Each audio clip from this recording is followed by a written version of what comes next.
here with a story today, and it's one that I actually felt kind of excited to come tell you all about. So, I'm very honest with most of my clients that come to me about their anxiety, particularly because I want them to understand that the reality isn't that we're going to poof, your anxiety has disappeared. Just like that, right? That would be so nice.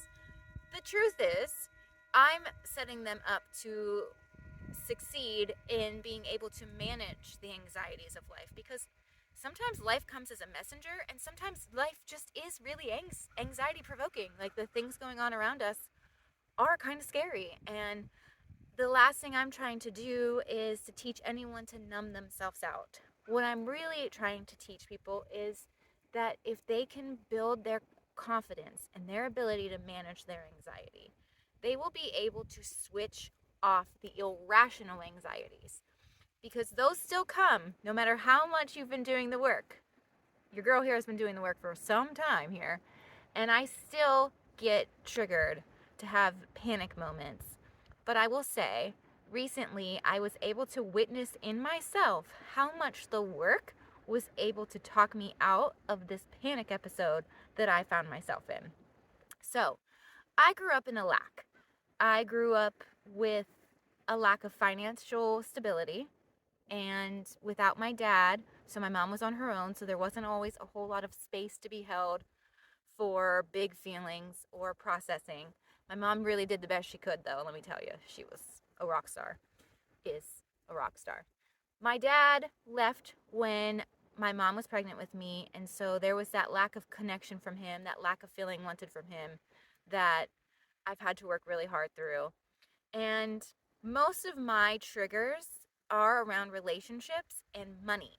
And recently, I had a money thing that caused me panic that I was able to witness the work I have done work in calming myself down. And I'm so thankful. My name is Hope. This is my channel. I am a therapist, a artist, a dreamer, a writer, a maker, a caregiver,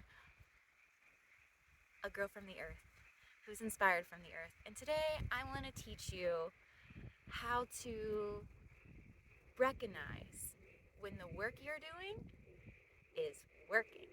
I have had a practice of building my confidence for some years now, and because I was able to actually witness how much being able to recognize my growth, recognize my wins, helped me, it's something that I advise to all of my clients.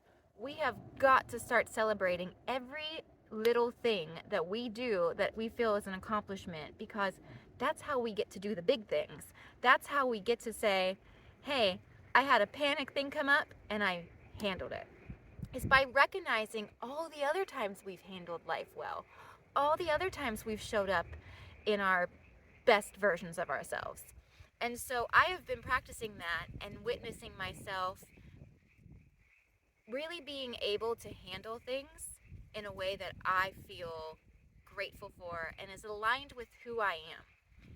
But without fail, scarcity still comes up for me when it comes to anxiety. So I'm an independent contractor. At every tax season, I owe a big lump sum of money. And while I'm really good at just sitting on money and not spending it, in my mind, I think I have that money. I think it's my money. Even though I say over and over again, this really isn't my money, it's the government's. At some point, I'm going to owe a big amount of money. So the other day when I found out my big amount of money that I owe, immediately I go to sleep feeling a little restless about it, but I'm like, you know what? I budgeted for this, and I also will have some money left over, so everything's okay. And I'm in a state of working my butt off. But without fail, in the middle of the night, I woke up, and my first thought was, what am I going to do? And I went as far as to being like, what if I have to move back in with my mom? I love you, Mom, but I really don't want to move back in with you. My mind, who I have worked really, really, really hard on, still goes back to, what if this happens, and what if I can't find this, and what if I don't get a job after I leave this job, and like what if me starting my own practice doesn't even work, and what if no one wants to pay me anything, and what if I can never make any more money? And that's when I thankfully was able to witness myself say, why would that happen? I was able to say to myself and witness myself being able to change the thoughts. I said, wait a minute, you're about to have your full license, which means you can make more money than you make whenever you have an associate license, because A, I'll be working for myself, but B, I will be fully licensed. If I go work for someone else, that means you'll get a more percentage of your pay that comes in. Also, you are really in an art mode right now. You're building up for a show. People are going to resonate with this art because your heart and soul is in it. There's a lot of joy and delight in it. And since when have you not been a hustler, girl? Like, you have hustled your entire life, and you have been in much worse situations and have survived them. And not just survived them, but turned them into a thriving situation. I mean, you and Steve together created this massive movement that funded a 9-year journey with a very expensive illness. And so whenever I started to run that story, my mind started to actually be able to say, okay, wait, maybe I am capable of this. And I was switching from being in a scarcity mindset to going to an abundance mindset, to say opportunities are going to come to you, because if you keep showing up the way you are, which is full-hearted, full focused, full speed ahead, there are going to be opportunities that come, because that's what life responds to. And you are so worthy and so capable of whatever it's going to take for you to be financially okay. And then I was also able to remember that my capabilities, my ability to manage things, I don't need to freak out, because I could be a boss. I am a strong woman. And when I pull back and think about all of the ways in which I have showed up to every challenge life has brought me, and I've gotten through the other side, and yeah, may have gotten my butt kicked a little bit, but I was also able to grow from that and heal from that.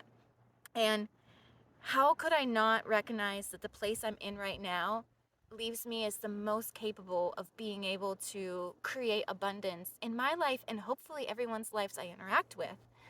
And so, witnessing me being able to use the tools that I have been using, these practices I've been using, and then I pulled into my breathing meditations that I do every single day. I pulled into my positive self talk I do every single day.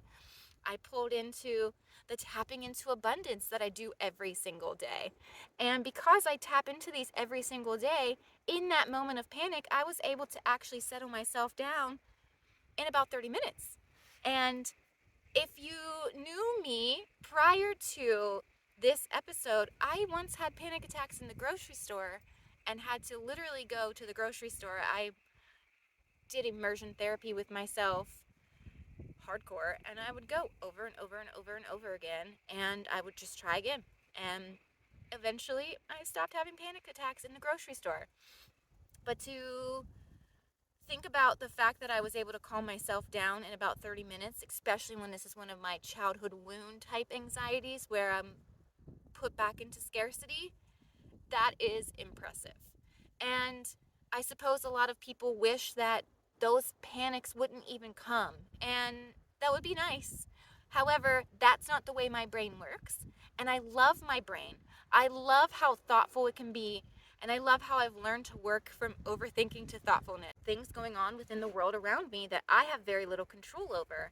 And if I am not doing my intentional, that's not for me to worry about, placements of ridding them out of my brain with moving my body and with clearing my thoughts and doing my morning pages and doing my positive self-talk, then yeah, it just adds up. And especially if it's something that's triggering because of trauma and because of deep-rooted childhood things. And so after I was able to pull myself out of that, I did go and visualize talking to Little Hope and said, hey, you don't have to live in a scarcity mindset anymore. And maybe one day she won't bring up all this anxiety every time she's triggered. And I'm holding space for that to be fact. But in the time being, current Hope will always be able to pull her back and say, hey, present moment us, we live aligned with abundance mindset.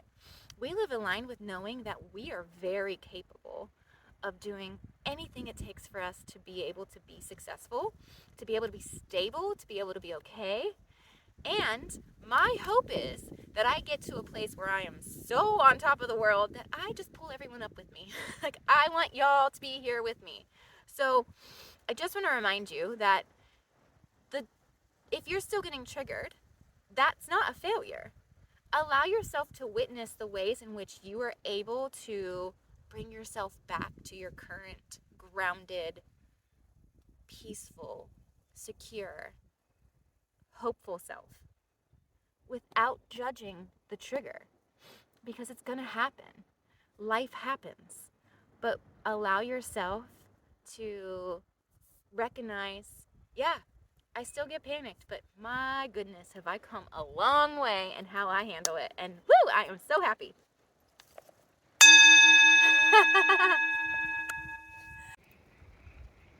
Did you hear that?